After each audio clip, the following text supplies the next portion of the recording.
পরীক্ষকদের লিখিত নির্দেশিকায় দুবার মনে করিয়ে দেওয়া হয়েছে নাম্বার দেওয়ার ক্ষেত্রে কোনো রকম কার্পণ্য করবেন না। উত্তর মূল্যায়নে এমন নির্দেশিকা এক কথায় বেনজির। নমস্কার বন্ধুরা, 2024-এ মাধ্যমিক এবং উচ্চ মাধ্যমিক সকল ছাত্রছাত্রীদের জন্য মাননীয় মুখ্যমন্ত্রী মমতা বন্দ্যোপাধ্যায় বিরাট একটা ঘোষণা করে দিয়েছেন। সঙ্গে মধ্যশিক্ষা পর্ষদের সভাপতি রামানুজ গঙ্গোপাধ্যায় এবং উচ্চ মাধ্যমিক শিক্ষা সংসদের সভাপতি চিরঞ্জীব ভট্টাচার্য স্পষ্টত জানিয়ে দিয়েছেন নাম্বারে কোনো রকম কার্পণ্য করা যাবে না এবং ইতিমধ্যে এ বিষয়ে বিজ্ঞপ্তিও প্রকাশ করে দিয়েছেন সমস্ত শিক্ষক শিক্ষিকাদের উদ্দেশ্যে। তাই বর্তমানে যদি আপনারা ভেবে থাকেন যে আমরা পাশ করতে পারবো না, আমাদের কম নাম্বার উঠবে, আমাদের কোনোভাবেই পাশ করানো হবে না 2024-এ, তাহলে এই মনোভাব থেকে একদম দূর হয়ে যান। কারণ 2024-এ আপনাদের নাম্বার কিন্তু ভুরি ভুরি দেওয়ার প্রচেষ্টা করা হচ্ছে এবং এই বিষয়ে স্পষ্টত বিজ্ঞপ্তি প্রকাশ করে দিয়েছে দুই পর্ষদের তরফ থেকে। সঙ্গে মাননীয় মুখ্যমন্ত্রী মমতা বন্দ্যোপাধ্যায় এই বিষয়ে স্পষ্টত বৈঠক করে জানিয়ে দিয়েছেন এবং সেই বৈঠকের কি আলোচনা হয়েছে, সেই বৈঠকে কি বলা হয়েছে, কাদের কিভাবে কতটা নাম্বার দেওয়া হবে, সেই বিষয়ে আজকে আপনাদের সামনে স্পষ্টত সবকিছু তুলে ধরবো। এবং বর্তমানে মাধ্যমিক পরীক্ষার্থী এবং উচ্চ মাধ্যমিক পরীক্ষার্থীদের যাদের প্র্যাকটিক্যাল খাতা জমা করেননি, যাদের প্র্যাকটিক্যালের নাম্বার কম আসবে ভাবছেন, সেই বিষয়ে কিন্তু আর কোনো চিন্তা নেই। 2024-এ আপনাদের কোনোভাবে ফেল করানো হবে না, এই প্রচেষ্টাই কিন্তু চলছে। সামনেই লোকসভা ভোট, তার আগেই কিন্তু একটা বড় ঘোষণা করে দিয়েছেন মাননীয় মুখ্যমন্ত্রী মমতা বন্দ্যোপাধ্যায় এবং সেখানে স্পষ্টত জানিয়ে দেওয়া হয়েছে নাম্বারিংয়ে কোনো রকম কার্পণ্য করা যাবে না। স্পষ্ট নির্দেশিকা পরীক্ষকদের। মাধ্যমিক এবং উচ্চ মাধ্যমিক পরীক্ষায় কয়েক বছর ধরেই মেধা তালিকার প্রথম 10-এর পড়ুয়ারা ঢল নেমেছে। তারপরেও এবছর মাধ্যমিক পরীক্ষার্থীদের সব বিষয়ে ঢালাও নাম্বার দেওয়ার পরামর্শ দেওয়া হয়েছে।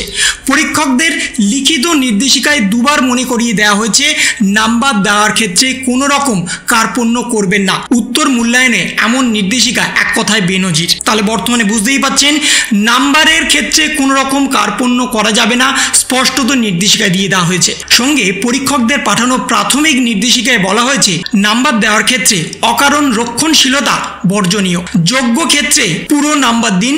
নন ল্যাব বিষয় যেমন ইতিহাস, বাংলা, এই সমস্ত পরীক্ষায় আপনাদের কোনো রকম নাম্বার কাটা যাবে না।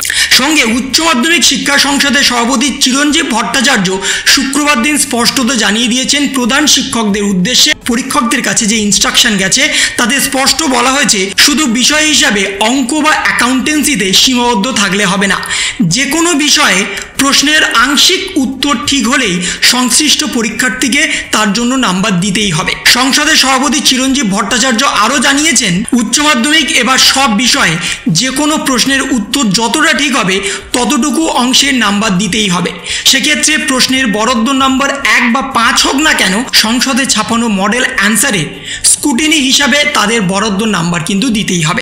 সঙ্গে উচ্চ মাধ্যমিকের শিক্ষা সংসদের সভাপতি চিরঞ্জীব ভট্টাচার্য এরকম সিদ্ধান্তের কারণ হিসাবে বলে দিয়েছেন উচ্চ মাধ্যমিক পরীক্ষার পোস্ট পাবলিকেশন রিভিউ দেখা যাচ্ছে 5 নম্বরের যে কোনো প্রশ্নের পরীক্ষার্থীরা একই উত্তর লিখেও পরীক্ষকদের অনেক তাদেরকেও 5 বা 4 অথবা 3 নম্বর দিয়েছেন।